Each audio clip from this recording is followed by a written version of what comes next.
मुंबई की रहने वाली नन्ही परी तीरा जो कि 5 महीने की है, वो एक गंभीर बीमारी से जूझ रही है। जी हाँ, उसकी तकलीफ का अंदाजा आप इसी बात से लगा सकते हैं कि उसको लगने वाला इंजेक्शन 22 करोड़ का है, जो कि अमेरिका से उसके लिए आना है। हालांकि अच्छी खबर यह है कि प्रधानमंत्री नरेंद्र मोदी ने इसके लिए लगने वाले 6 करोड़ के टैक्स को माफ कर दिया है।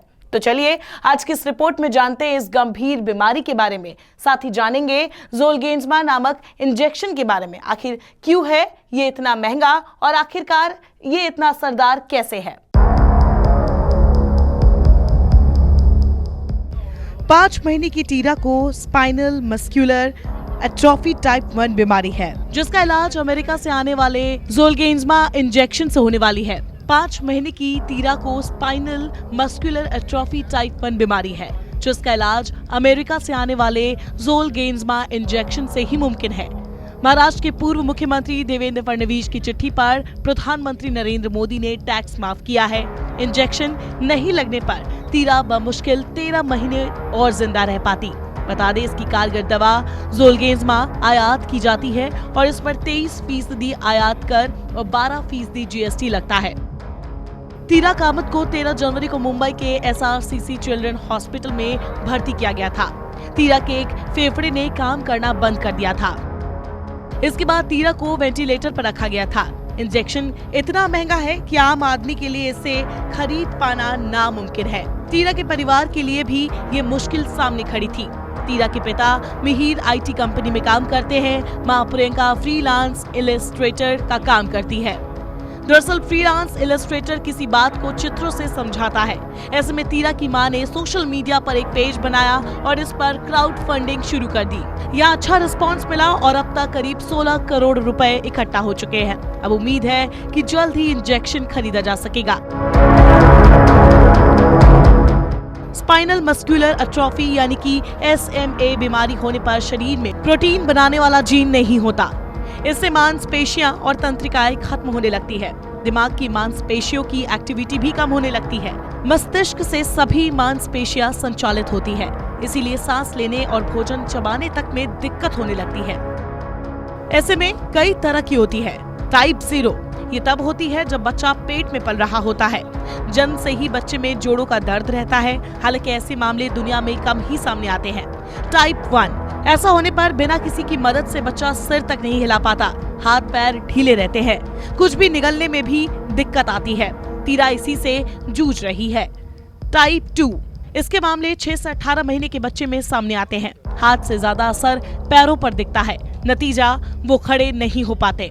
टाइप 3 2 से 17 साल के लोगों में लक्षण दिखते हैं। टाइप 1 और 2 के मुकाबले बीमारी का असर कम दिखता है, लेकिन भविष्य में व्हील चेयर की जरूरत पड़ सकती है। टाइप 4 स्पाइनल मस्कुलर एट्रोफी का ये प्रकार वयस्कों में दिखता है। मांसपेशियों में कमजोरी आ जाती है और सांस लेने में तकलीफ होती है। हाथ पैरों पर असर दिखने लगता है। ज़ोलगेंस्मा इंजेक्शन को स्विट्जरलैंड की कंपनी नोवार्टिस तैयार करती है। कंपनी का दावा है कि इंजेक्शन एक तरह का जीन थेरेपी ट्रीटमेंट है, जिसे एक बार लगाया जाता है। इसे स्पाइनल मस्कुलर एट्रोफी से जूझने वाले 2 साल से कम उम्र के बच्चों को लगाया जाता है। जानकारों की माने तो जीन थेरेपी मेडिकल जगत में एक बड़ी खोज है, जो लोगों के अंदर उम्मीद जगाती है कि एक डोज से पीढ़ियों तक पहुंचने वाली जानलेवा जेनेटिक बीमारी ठीक की जा सकती है। शायद यही वजह है कि इस इंजेक्शन की कीमत इतनी ज्यादा है। रिपोर्ट्स के मुताबिक स्पाइनल मस्कुलर एट्रोफी जिस जीन की खराबी के कारण होती है, ज़ोलगेंस्मा इंजेक्शन उसे नए जीन से रिप्लेस करता है। ऐसा होने के बाद शरीर में दोबारा ये बीमारी नहीं होती, क्योंकि बच्चे के DNA में नया जीन शामिल हो जाता है। इसका असर देखने के लिए स्पाइनल मस्कुलर एट्रोफी के 21 बच्चों पर क्लिनिकल ट्रायल भी किया गया था। मार्च 2019 में इसके नतीजे आए। नतीजों के मुताबिक 21 में से 10 बच्चे बिना किसी सपोर्ट बैठ पाए। वैज्ञानिकों के लिए नतीजे चौंकाने वाले थे, क्योंकि ऐसा अब तक नहीं हो पाया था।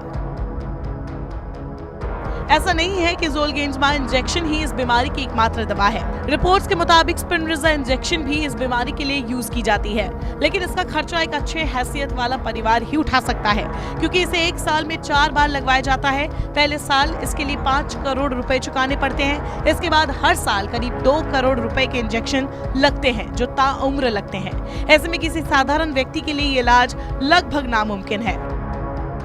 तीरा का जन्म हॉस्पिटल में ही हुआ था। जब तीरा घर आई तो सब कुछ ठीक था, लेकिन जल्द ही तीरा की तबीयत बिगड़ने लगी। माँ का दूध पीते वक्त तीरा का दम घुटने लगता था, शरीर में पानी की कमी होने लगती थी। पोलियो वैक्सीन पिलाने के दौरान भी उसकी सांसें रुक जाती थी। डॉक्टरों की सलाह पर बच्ची को न्यूरोलॉजिस्ट को दिखाया गया, फिर जाकर तीरा की इस गंभीर बीमारी का पता चला। बहरहाल अब उम्मीद है कि तीरा पूरी तरह से ठीक हो जाएगी, क्योंकि एक तरफ तीरा के इलाज के लिए जहां फंड इकट्ठे हो गए हैं, वहीं दूसरी तरफ इस नन्ही परी की सलामती के लिए पूरा देश दुआ कर रहा है। नमस्कार, मैं हूं मानक गुप्ता। अगर आपको हमारा ये वीडियो पसंद आया हो तो इसे लाइक और शेयर जरूर करें, और हाँ, हमें सब्सक्राइब और फॉलो करना ना भूलें, ताकि आप देश और दुनिया की कोई खबर मिस ना करें। तो जुड़े रहिए हमारे साथ और देखते रहिए News 24।